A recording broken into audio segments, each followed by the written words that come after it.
14 भुवनों का वैभव तुम्हारे चरणों में लुटने लगेगा। यह लोक भी महासुखदायी और शरीर छूटने के बाद तो महाप्रेम स्वरूप दिव्य वृंदावन में अपने घर पहुंच जाएंगे। अगर वैभव ही चाहिए, इस लोक और परलोक में सदा मंगल और सुख चाहिए, तो श्रीपाद आज्ञा कर रहे, सदैव बोलते हुए, चलते हुए, बैठते हुए, सोते हुए, श्वास प्रश्वास कार्य करते हुए या विश्राम स्थिति में हर समय राधा राधा राधा राधा। वृंदावने बिना वृंदावन की कृपा के राधा नाम में प्रीति नहीं हो सकती। ये आगम निगम पुराणों में गुप्त महारस है, राधा नाम सुधा रसम। यदि आपने राधा राधा चलते फिरते उठते बैठते, तो आपको इस लोक परलोक या परब्रह्म परमात्म तत्व का ज्ञान या भगवत प्रेम या परम धाम में नित्य स्वरूप में स्थित होकर श्री श्यामा श्याम के समीप कुछ भी दुर्लभ नहीं है। हम चाहते हैं अधर्म आचरण करके, छीन झपट करके, हिंसा करके, बलपूर्वक धन, वो तुम्हारा पतन करा देगा। धर्म पूर्वक चलो। क्या चाहिए तुम्हें? परम धन राधा नाम तुम्हारे पास है, जो चाहो ले लो। देखो, विदेश का डॉलर हो तो अपने यहां ज्यादा पैसे में शायद 1 और 80 का लगभग अंतर आए, ऐसा है। और राधा नाम परम धन, पूरे त्रिभुवन की राज्य लक्ष्मी में एक राधा नाम, बराबरी नहीं।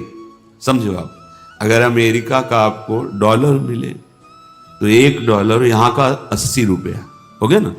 और निकुंज का अगर परम धन मिले राधा नाम, तो मायाकृत त्रिभुवन की राज्य लक्ष्मी एक तरफ और राधा नाम जय को एक तरफ प्राप्त होगा। ये बात बैठ जाए आपके, ये दिमाग में नहीं बैठती। दिमाग में रहता है तो कहने सुनने की बातें हैं, और फिर आप जब नजर करके देखें तो जो भगवत तत्व में स्थित महापुरुष हैं, कौन सा वैभव उनके चरणों में नहीं लुटता? आप उसे जादूगरी समझते हो क्या? तमाशा समझते हो? नाटक समझते हो क्या? नहीं, ये राधा नाम का चमत्कार है। संपूर्ण विश्व तुम्हें प्यार करने लगेगा। ना आपके हृदय में जलन होगी, ना आपको विषाद होगा, ना भय होगा। एक अद्भुत आनंद। और जब शरीर छूटेगा तो दिव्य पालकी में सहचरियों के साथ प्रियाजू के यहां स्वागत होगा। आओ, अनादिकाल से भटके हुए हमारे हो, आओ अब अनंत काल तक महासुख भोगो, जहां दुख की निशानी ही नहीं है। परमानंद ब्रह्मानंद जिसे कहा गया, वो ठाकुर जहां लुभायमान है, ऐसा है नवनिवृत्त निकुंज, जहां हमारी लाडली जू को दुलार लाल जो सहित समस्त सहचरियां करती रहती है। बस अपना अभ्यास बनाना है। उठते बैठते चलते फिरते खाते पीते सोते जागते राधा राधा, कितना सहज सरल अमृतमय और महामहिम। स्वयं हरि जपते हैं, स्वयं हरि जपते हैं। देखो ना अपनी स्थिति को। श्रीपाद, हे भाई देखो कितनी पतित वृत्ति है, कितना गंदा सोचती है। देखो तुम अनाथ हो, तुम्हारा कोई सहयोग देने वाला नहीं। अगर कोई हाथ मिला रहा है तो कोई स्वार्थ है, इसलिए यहां निस्वार्थ केवल भगवत प्रेमी महात्मा या श्री भगवान, स्वार्थ रहित जग जुग उपकारी, तुम तुम्हार सेवक असुरारी।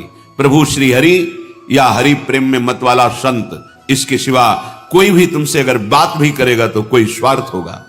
बिना स्वार्थ के तुम अनाथ हो, तुमसे कोई प्यार करने वाला नहीं। दीनानाथ अनाथों के नाथ, नाथ अनाथन हित समर्थ मोहन श्री राधा। सी प्यारी जू प्यारे जू, ये अपने जैसे अनाथों को ऐसी सामर्थ्य प्रदान कर देते हैं कि फिर किसी के सहयोग की, मित्रता की हमारे अंदर आवश्यकता ही नहीं रहती, चाह ही नहीं रहती। अत्यंत कुमति मत्युच्छंखल मति, हमारी मति कुमति में बदल गई है।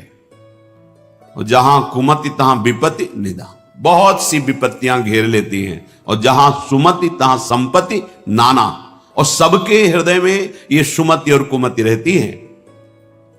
कोई ऐसा नहीं जिसके हृदय में सुमति ही केवल हो या कुमति हो, नहीं, सुमति कुमति सबके उर राही। यदि कुसंग मिल गया तो कुमति बढ़ गई, कुमति बढ़ गई तो फिर अधर्माचरण बढ़ जाता है, और अधर्मी को धर्मशास्त्र और संतों की बातें जलन पहुंचाती हैं, अच्छी नहीं लगती, इसलिए वो निंदा करने लगते हैं, इसलिए कहते हैं सब पाखंड है, सब नाटक है, ऐसा बोलने लगते हैं, क्योंकि उनकी मति कुमति है। और जो सुमति परायण है तो विविध प्रकार की लोक परलोक की सुख सामग्री उसको घेर लेती है। जहां सुमति तहां संपत्ति नाना। सबसे बड़ी सुमति की पहचान भगवदाश्रय, भगवान नाम जप। उठते बैठते चलते फिरते खाते, कितना सहज सरल है, थोड़ी सावधानी की आवश्यकता है। कुछ दिन अभ्यास कर लीजिए, फिर राधा नाम आपको पकड़ लेगा। आप खुद देखेंगे कि आपने ध्यान नहीं किया पर वो चल रहा है, राधा नाम चल रहा है। आप कुछ समय तक इसे पकड़ाइए मन को, ये बहुत बलवान है। ये एक बार जो पकड़ लेता है वो सहज में नहीं छोड़ पाता है। जैसे विषयों को पकड़ लिया तो नहीं छोड़ पा रहा, ऐसे नाम को पकड़ा दोगे तो इसका स्वभाव, इसकी पकड़ बड़ी मजबूत है। ये पकड़ लिया एक बार नाम, फिर आप छोड़ना भी चाहें तो जल्दी छूटेगा नहीं। जैसे विषय छोड़ना भी चाहते तो नहीं छोड़ पा रहा है, इसका स्वभाव है, ये बहुत बलवान है। जो पकड़ता है बड़ी जोर से पकड़ता है, छुड़ाना मुश्किल हो जाता है। तो सुमत इसको अच्छी बातें पकड़ाती है, धर्म की बात पकड़ाती है। देखो ऐसे ऐसे धर्मात्मा पुरुष हैं, किंचन मात्र धर्माचरण नहीं कर सकते, सोच नहीं सकते, करने की तो बात जाने दो, हृदय में सुमति विराजमान है। तो अत्यंत कुमति मत्युच्छृंखल मति सोच्या सोच्यम्माम। मैं कैसी सोचनीय अवस्था को पहुंच गया हूं कि मेरे हृदय कुमति है और कुमति के कारण उच्छृंखल वृत्ति आ गई। उच्छृंखल संतों की बात ना मानना, शास्त्र की बात ना मानना, मनमानी आचरण करना, ये उच्छृंखल कुमति मति है। श्री वृंदावन में स्वादभूत कृपया आत्मसात कुरुताम। फिर भी वृंदावन ने अपनी तरफ से कितनी कृपा की कि हमें वृंदावन बुलाया, हमें सत्संग सुनाया, हमें राधा नाम की महिमा सुनने को मिली, हमें कुमति का दुष्परिणाम क्या होता है वो समझने में आया। तो अब हम कुमति को बढ़ावा नहीं देंगे, अब हम सुमति को बढ़ावा देंगे। उठते बैठते चलते फिरते हर समय राधा नाम जपेंगे, भगवान नाम जप करेंगे, गुरु प्रदत्त नाम जप करेंगे। तो सुमति को बढ़ावा देने के लिए आपको सावधान रहना होगा, क्योंकि कुमति भी है। अगर कुमति को आहार मिला, कुसंग मिला, तो सुमति को दबा के बढ़ जाएगी। और अगर सुमति को आहार सत्संग मिला तो कुमति को दबा के बढ़ जाएगी। अगर सुमति का पूर्ण प्रभाव आ गया तो कुमति नष्ट हो जाएगी, फिर वही भगवत स्वरूप महात्मा हो जाता है। चाहे जिस भेष का हो, चाहे जिस देश का हो, उसका उद्देश्य सत्य सच्चिदानंद हो जाता है। तो कुमति को दबाकर सुमति को बढ़ाने के लिए क्या करना है? प्राण भले चले जाएं, पर अब हम अगर गृहस्थ में हैं तो पराई स्त्री का काम भाव से न तो दर्शन करेंगे, न संभाषण करेंगे, न स्पर्श करेंगे। अगर आपको सुमति बढ़ानी है, संपत्ति बढ़ानी है, सुख में निमग्न होना है, दुख से बचना है, तो प्रार्थना मान लीजिए, ये खिलवाड़ नहीं है। पर स्त्री गमन सीधे दुर्गति है। जो कानून है वो कानून है, ये भगवत कानून है, वैदिक सिद्धांत है। और हमारा मन जब तक सिद्धांत से नहीं चलेगा तब तक भले कोई बाहर दंड दे ना दे, हमारा हृदय हमको दंड देगा, जलाएगा। ऐसी परिस्थिति पैदा होगी कि आप जलते रहोगे बिना किसी कारण के। प्रार्थना है ये मन के बहकावे में और ऐसे लोगों का संग जो कि अरे मनोरंजन है, मनोरंजन नहीं, तुम्हारा सर्वनाश है। क्या कमी थी रावण में? महान देव वंदित पुलस्त जी का अंश है, पुलस्त जी के अंश से प्रकट हुआ विश्रवा जी। पुलस्त जी ही ने अपना दूसरा रूप धारण किया। वैसे भी पुत्र को आत्मा ही कहते हैं। ऐसे पावन वंश में परम पवित्र ब्रह्म ऋषि है पुलस्त जी, और तपस्या में अद्वितीय है रावण। साक्षात ब्रह्मा जी प्रकट होकर जो तुम्हारी इच्छा हो वरदान मांगो। उत्तम कुल में प्रकट हुआ, ब्रह्मणत्व जहां छाया हुआ है, ऐसे ऐसे पिता से, जहां तपस्या का धनी है और बुद्धिमान, समस्त वेदों का पारंगत है। साधारण नहीं है, असाधारण है। शिव आराधना अपने प्राणों की भी आहुति देने के लिए तैयार है। इष्ट देव भगवान शंकर के लिए कई बार अपने शीश उतार कर चढ़ाए, कई बार अपने भुजाओं में झूला झुलाया। कैलाशपति भगवान शिव को मैं कैलाश सहित बलशाली चलत दशानन डोलत अवनी, जहां पृथ्वी में चरण रखता तो झुक जाती धरती, जिस लोक में जाके भुजा ठोक देता लोकपाल भयभीत हो जाते। क्या वैभव में कमी थी उसके, सोने की लंका थी, पर स्त्री गमन का स्वभाव, एक भयानक दोष, पर स्त्री गमन का स्वभाव उसका सर्वनाश कर दिया, सर्वनाश कर दिया इसी स्वभाव ने। और उसमें जो भी आप ढूंढो सब कुछ मिलेगा उसमें, बहुत ही प्रवीण, बहुत ही बलशाली, प्रताप, सब कुछ अंदर था। एकमात्र दोष, आग लग गई पूरे वैभव में, पूरी उसकी पवित्रता में, और बंदर पैरों से खोपड़ी ऐसे जैसे फुटबॉल ऐसे मारते थे। मंदोदरी रो के कह रही थी, राम विमुख असहाल तुम्हारा, भगवत विमुख होने के कारण ये दोष तुम छोड़ नहीं पाए। हम तुम्हें बार बार पैर पड़ के समझाती रही, और आज तुम्हारी ये दशा है कि तुम्हारे कुल में कोई रोने वाला नहीं। शब्द याद कर लो, ये पर स्त्री गमन, ये बहुत बड़ा अपराध है, जिसे आज लोक व्यवहार में एक मनोरंजन माना जाता है, चाहे वो पर स्त्री गमन हो या पर पुरुष गमन हो।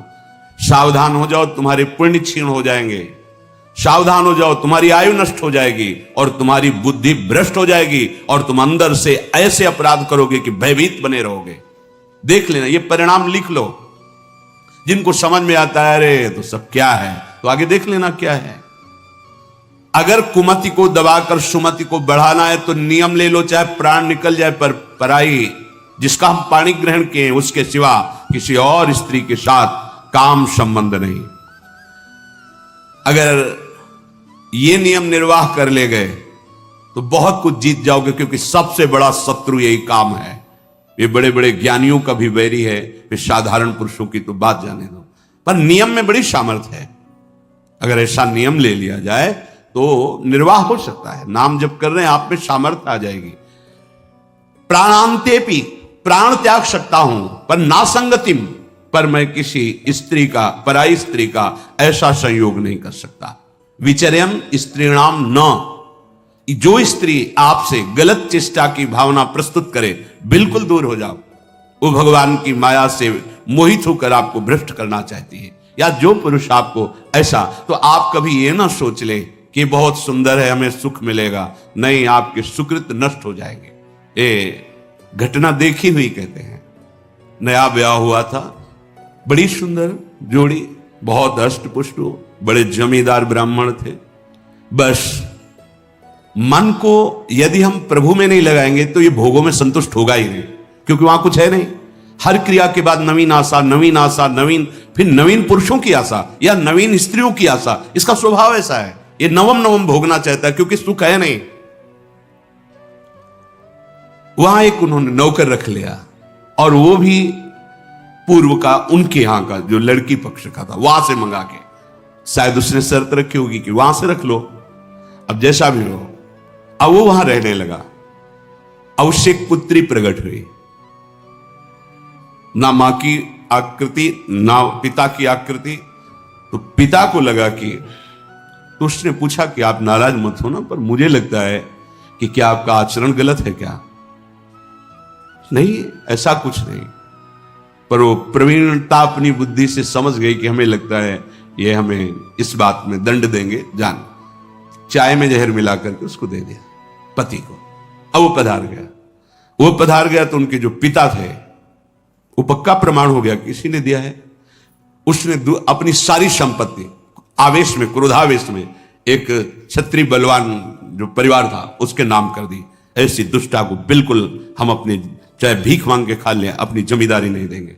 इधर ये हुआ, उधर वो पकड़ गई पुलिस से, बात उसने स्वीकार की, उसको जेल हुआ। बच्चे भीख मांगने लायक, जो छोटे छोटे, पूरा परिवार नष्ट। पति जहर से नष्ट हुआ, वो जेल में, बच्चे ऐसे, पूरी जमींदारी दूसरे के, सर्वनाश। कभी कहीं किसी का मंगल नहीं हो सकता। अगर आपको अभी मौज मस्ती लग रही हो ना, ये तो सुनने को आ रहा है, हमारा तो कुछ नहीं, पुण्य चल रहा है, पुण्य क्षीण होने दो, जल्दी पुण्य क्षीण होने दो, फिर तुम देखना जब तुम्हारा हिसाब आएगा तब तुम्हें समझ में आएगा कि शास्त्र में जो लिखा है वो सत्य लिखा है। सब अनुभव करके देख लो। शास्त्र विरुद्ध आचरण तुम्हें भयभीत रखेगा। जिसके सामने नहीं झुकना चाहिए उसके सामने झुकना पड़ेगा, तुम्हें क्या क्या देखना पड़ेगा। इसलिए विश्वास कर लीजिए। भले प्राण चले जाएं, प्राणांतेपि न संगतिम विचरयन। कैसी कैसी नीच बुद्धि आ जाती है, पूरे परिवार का नाश हो गया। कितना मंगलमय जीवन चल सकता है, कितने प्यार से दोनों रह सकते हैं, कितना भजन करके पूरे परिवार का उद्धार किया जा सकता है। अतिथि सेवा, साधु सेवा, गुरुजनों की, माता पिता की सेवा, धर्माचरण और फिर भागवतिक प्रसन्नता के लिए संतानोत्पत्ति आदि। बड़ा मंगलमय गृहस्थ धर्म है। गृहस्थ धर्म का मतलब है एक परकोटी के अंदर रह करके शत्रुओं पर विजय प्राप्त करना, और विरक्त का मतलब खुले मैदान में ललकार करके शत्रुओं को परास्त करना। तो आदेश कर रहे हैं विचर्यन स्त्री नाम न तत्संगी नाम। जो पुरुष आपके पास बैठकर गंदी बातें सुनाता हो, गंदे दृश्य दिखाता हो, गंदी चेष्टाओं का परिचय कराता हो, ऐसे पुरुष का त्याग और ऐसी स्त्री का त्याग जिसके संग से आपका अपना धर्म नष्ट हो जाए, बिल्कुल नहीं। सावधान। अगर भूल हो गई है तो आज से सावधान हो जाओ। अब लो नशानी, अब ना न सही हो। प्रार्थना मान लो, ना इस लोक में सुख मिलेगा ना परलोक।